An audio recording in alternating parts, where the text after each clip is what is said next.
शोर भरे दिल्ली शहर में आज बेमौसम आसमान में बादल छा गए हैं।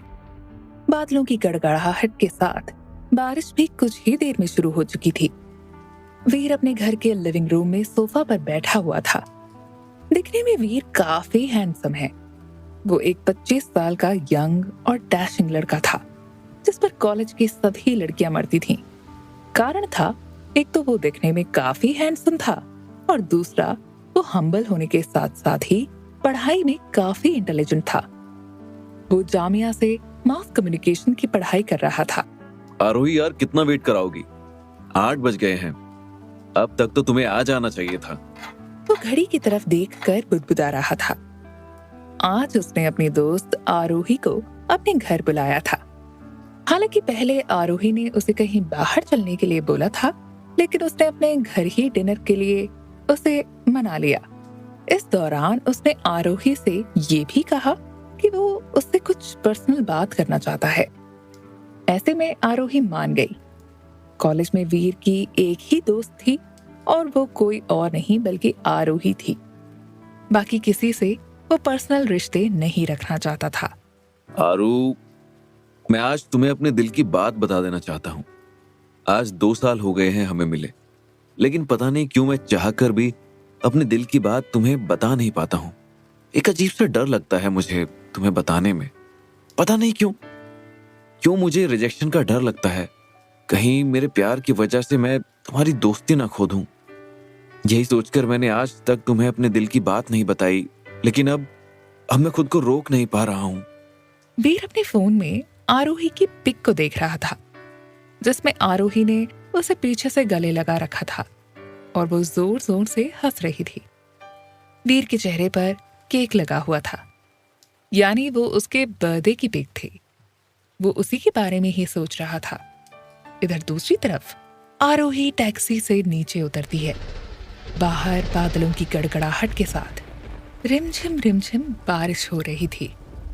आरोही ने अपने छाते को अनफोल्ड कर लिया ताकि वो भीगे नहीं। उसने अपने पर्स की चेन को खोलते हुए कहा, भैया कितना हुआ? मैम 200 रुपए। लीजिए। उसने अपने पर्स में से 200 रुपए निकाल कर दिए और उसके बाद अंदर दाखिल होने के लिए सड़क पार करने लगी। इस दौरान एक काली परछाई, जिसके बारे में आरोही को बिल्कुल भी पता नहीं था, वो उसके पीछे हो गई, मानो वो उसके आने का ही इंतजार कर रही थी। उसने 6th फ्लोर पर जाने के लिए लिफ्ट ली। आज अचानक से ही वीर को क्या हुआ है? उसने मुझे किस लिए बुलाया है? आरोही छाती को फोल्ड करते हुए बुदबुदाई। वो अपने फोन के स्क्रीन में देख रही थी। तभी अचानक से ही लिफ्ट के ऊपर से उसके फोन पर एक खून की बूंद गिरी। खून? ये कहाँ से गिरा है? खून की बूंद देखकर वो चौंक गई। उसने कांपते हुए ऊपर की तरफ देखा तो लिफ्ट के ऊपर कुछ भी नहीं था। ये खून की बूंद कहाँ से आई? उसने बुदबुदाते हुए उसे अपने रुमाल से साफ कर दिया। हालांकि उसे बहुत अजीब लग रहा था, लेकिन वो डरे बिना जल्द से जल्द वीर के फ्लैट में पहुंच जाना चाहती है। कुछ ही देर में लिफ्ट 6th फ्लोर पर जाकर रुकी और लिफ्ट का दरवाजा अपने आप खुल गया, जिसके बाद वो वीर के फ्लैट की तरफ बढ़ी। इधर पीछे से उसके जाने के बाद लिफ्ट अचानक से ही भयंकर तरीके से हिलने लगी, मानो उसे कोई जोर से हिला रहा हो। और फिर अचानक ही लिफ्ट के मिरर पर खून से रंगे 2 हाथ उभरे और उसके कुछ देर बाद उन हाथों के नीचे "मैं तुम्हें नहीं छोड़ूंगी" वाक्य भी खून से छप गया, मानो किसी ने आरोही को चेतावनी दी हो। हालांकि आरोही को इस बात की जरा भी भनक नहीं थी कि कोई बुरी आत्मा उसके साथ घर में दाखिल हुई है। उसने बिना किसी परवाह के वीर के फ्लैट की ओर जाकर डोरबेल बजाई। कुछ ही देर बाद वीर ने दरवाजा खोला। अरे आरोही, तुम? उसके सामने आरोही थी। जीन्स पैंट और ब्लू टॉप पहने वो काफी सुंदर लग रही थी। करीब 5 फीट 6 इंच लंबी, गोरा रंग, लंबे खुले बाल, गुलाबी होठ और मध्यम आकार की आंखें। मतलब आरोही दिखने में बहुत सुंदर थी। मैं नहीं आऊंगी तो कौन आएगा? तुमने किसी और लड़की को भी बुलाया था क्या, मिस्टर राजवीर सिंह? आरोही की आंखें चमक रही थी। नहीं बाबा, तुम नहीं जानती क्या, मेरा कोई और दोस्त नहीं है। वीर ने कहते हुए उसे गले से लगा लिया। आई नो, बाहर बारिश हो रही है और तुम्हें आने में तकलीफ हुई, लेकिन क्या करूं। अरे कोई बात नहीं। अब जनाब आपने बुलाया हो और हम ना आए, ऐसा हुआ है कभी? अच्छा, मुझे लगा नहीं आओगी, लेकिन जब तुमने कॉल करके कहा कि मैं आ रही हूं तो बहुत अच्छा लगा। चलो आओ, बैठो। अरे आना तो था ही, पर एक बात कहना चाहूंगी। तुमने मुझे डिनर पर बुला ही लिया, लेकिन अभी मुझे भूख नहीं है। अच्छा, मैं भी यही कहने वाला था। कोई ना, कॉफी पियोगी? फिर खाना बाद में खा लेंगे। अरे वाह, ये भी कोई पूछने की बात है। देखो हम कितना मिलते हैं, है ना? मैं भी तुम्हें कॉफी पिलाने के लिए बोलने वाली थी। ये भी है। चलो फिर तुम थोड़ी देर रेस्ट करो, मैं तुम्हारे लिए कॉफी बना लाता हूँ।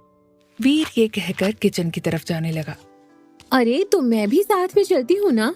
कहते हुए आरोही उसके पीछे पीछे जाने लगी। आज पता नहीं क्यों वो कुछ ज्यादा ही खुश नजर आ रही थी। तो वहीं वीर अभी मन ही मन यही सोच रहा था कि वो उसे कैसे प्रपोज करेगा। आरोही जाकर किचन स्लैब पर बैठ गई तो वहीं वो कॉफी बनाने लगा। वो उसे एकटक देख रही थी। इसी दौरान जैसे ही वीर को एहसास हुआ कि आरोही उसे बड़े ही प्यार से देख रही है, उसने आरोही की तरफ एक नजर भर देखा, जिसके बाद आरोही ने अगले ही पल अपनी नजरों को फेर लिया, मानो वो रंगे हाथ पकड़ी गई हो। क्या हुआ? क्या देख रहे हो यूं? यही बात तो मैं तुमसे पूछना चाहता हूँ कि यूं घूर कर क्या देख रही थी? कुछ नहीं, बस पता नहीं क्यों आज तुम कुछ ज्यादा ही अच्छे लग रहे हो। तुम्हारी बीवी बहुत खुश रहेगी। किस बात को लेके? क्योंकि तुम्हें खाना बनाना आता है और घर का सारा काम भी जानते हो तुम। ऐसा नहीं है। अगर ऐसा होता तो फिर दुनिया की सभी लेडीज शेफ से शादी करती। मेरा मतलब वो नहीं था, पर ये सच है, लड़कियों को वो लड़के बहुत पसंद आते हैं जो लड़कियों के काम में हाथ बटाए, उनकी हेल्प करें, उनसे अच्छे से बात करें और उनकी रिस्पेक्ट करें। और तुम्हें कैसा लड़का पसंद है आरू? उसने उसकी आंखों में देखते हुए पूछा। अब मुझे भी तो ऐसा ही लड़का पसंद होगा ना। और तुम्हें कैसी लड़की पसंद है? मैंने तो कभी उसमें ये सब देखा ही नहीं। वो क्या करती है, कैसे करती, कितना काम कर लेती है और कितना नहीं कर पाती, मेरा इन सब पर ध्यान ही नहीं जाता है। मैं तो बस उसे देखता हूँ तो देखता ही रह जाता हूँ। पता नहीं क्यों वो मुझे हद से भी ज्यादा पसंद है। वीर ने उसकी आंखों में देखते हुए कहा। Oh really? मतलब मेरा दोस्त तो दीवाना हो गया है। कौन है वो लकी गर्ल? यही तो बता नहीं पा रहा हूँ तुम्हें। कब से कह देना चाहता हूँ, लेकिन पता नहीं क्यों।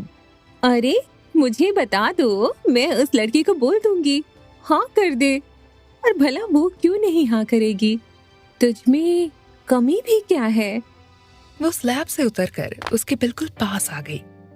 वीर की नजर उसके हिलते हुए झुमके पर पड़ी, जो बल्ब की रोशनी में चमक रहा था। उसके गुलाबी होठ बेहद आकर्षक और पतले थे। वो उन्हें चूमकर उसी पल बता देना चाहता था कि वो लकी गर्ल कोई और नहीं बल्कि वो खुद है।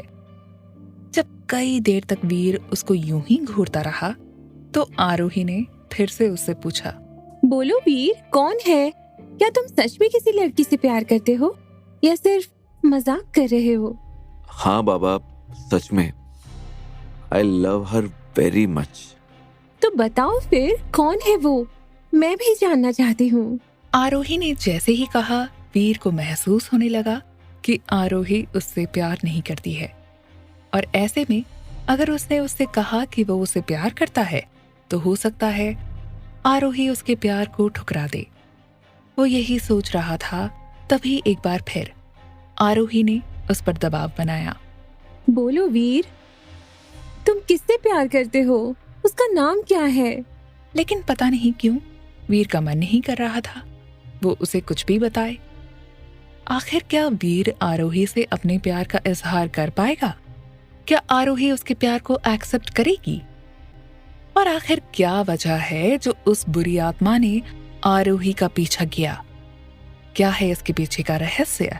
आगे की कहानी सुनने के लिए चैनल को सब्सक्राइब कर ले, जिससे पूरी कहानी सुन सकें।